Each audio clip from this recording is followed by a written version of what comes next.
and welcome to NIMS Homeopathy Clinic. I am Dr. Naisargi Modi, consultant homeopath and dietitian, practicing in Bhopal, Ahmedabad.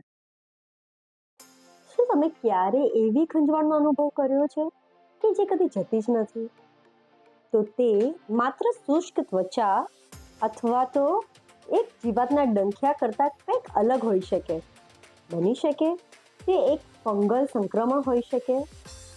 માનવ શરીર પર ઘણા બધા ફૂગના ચેપ લાગી શકતા હોય છે, જેવી રીતે પિટારિયાસિસ આલ્બા, પિએડ્રા, કેન્ડિડિયાસિસ વગેરે.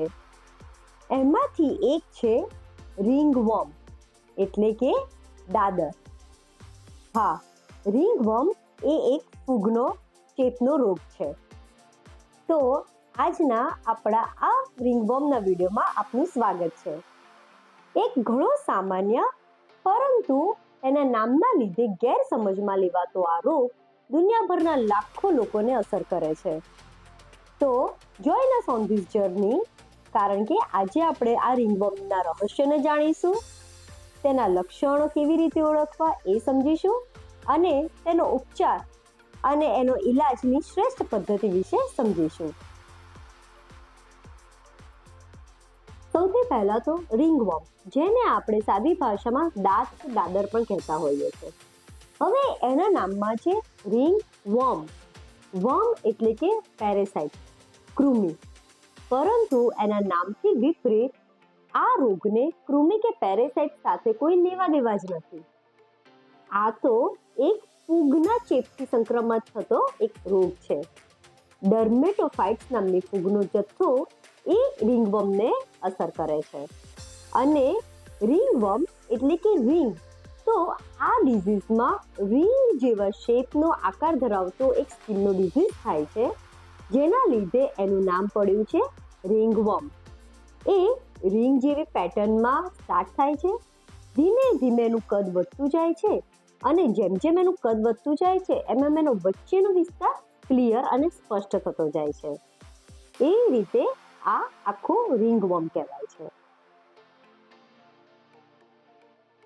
હવે આપણે જોઈએ કે આ ચેપ ફેલાય છે કેવી રીતે. તો આ ફૂગ સામાન્ય રીતે ત્વચાની ઉપરની સપાટીમાં રહે છે અને જ્યારે પણ યોગ્ય તક મળે ત્યારે તે ફુલ્લા અથવા ચેપનું રૂપ ધારણ કરી શકે છે. આ ફૂગ સામાન્ય રીતે હૂંફાળા અને ગરમ વાતાવરણમાં વધતી હોય છે. એક ચેપગ્રસ્ત વ્યક્તિ દ્વારા બીજા મનુષ્યમાં આનું સંક્રમણ ખૂબ જ સરળતાથી થતું હોય છે અને આડકતરી રીતે સંક્રમિત થયેલી વસ્તુઓ દ્વારા પણ આ સરળતાથી ફેલાય છે. ચેપગ્રસ્ત વ્યક્તિની સાથેના એની ત્વચાના સીધા સંપર્ક દ્વારા પણ આ રોગ ફેલાય છે અને પશુઓથી માનવ સંક્રમણ પણ બહુ જ સરળતાથી જોવા મળે છે.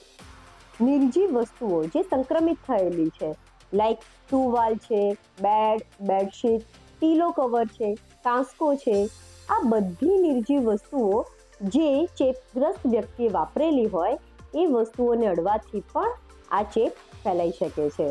મતલબ કે કોઈ પણ જાતનું ટુવાલ શેર કરવાથી અથવા તો આપણા પાલતુ પ્રાણીઓ જે રૂંવાટીવાળા પ્રાણીઓ છે એવા પ્રાણીઓને ગળે લગાવવાથી લઈને કોઈ પણ વ્યક્તિ સાથેના સીધા સંપર્ક દ્વારા આ ચેપ ફેલાઈ શકે છે. તો આ ચેપ આપણા જીવનમાં એન્ટર થઈ શકે એવી ઘણી બધી જગ્યાઓ છે. ઘણીવાર તો આપણને ખ્યાલ પણ નથી રહેતો અને આ રોગ થઈ જતો જોવા મળે છે.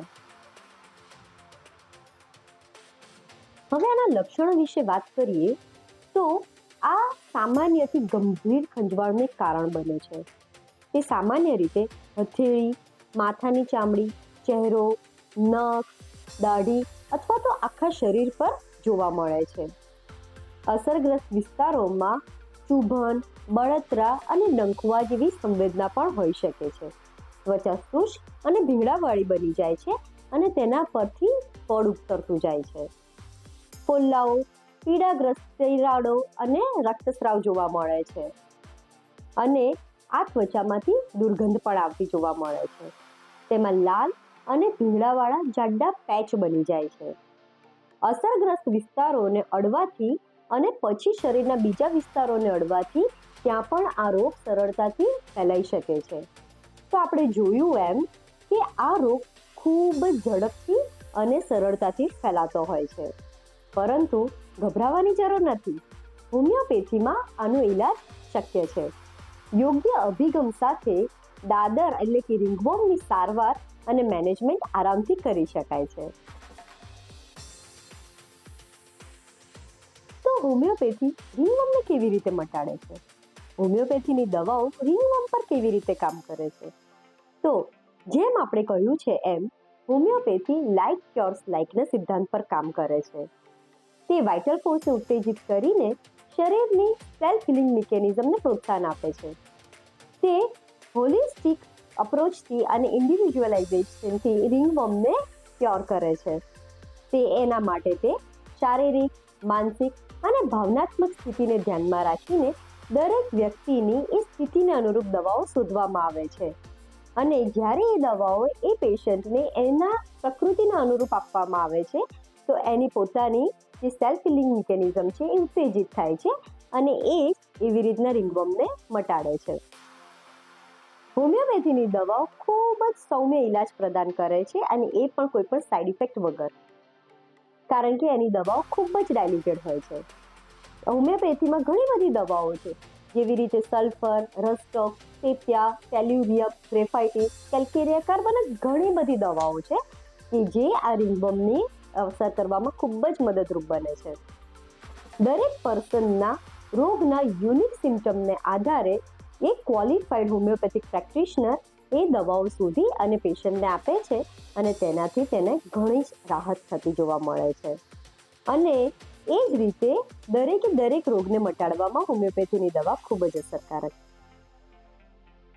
તો આશા છે કે મેં રિંગવોર્મની તમને પૂરતી માહિતી આપી છે. તેમ છતાં પણ કોઈ પણ ક્વેરી કે ક્વેશ્ચન હોય તો તમે મને કમેન્ટ બોક્સમાં કમેન્ટ કરી શકો છો, અમારી વેબસાઇટ પર વિઝિટ કરી શકો છો અને કન્સલ્ટેશન માટે અપોઇન્ટમેન્ટ બુક કરી શકો છો. Thank you.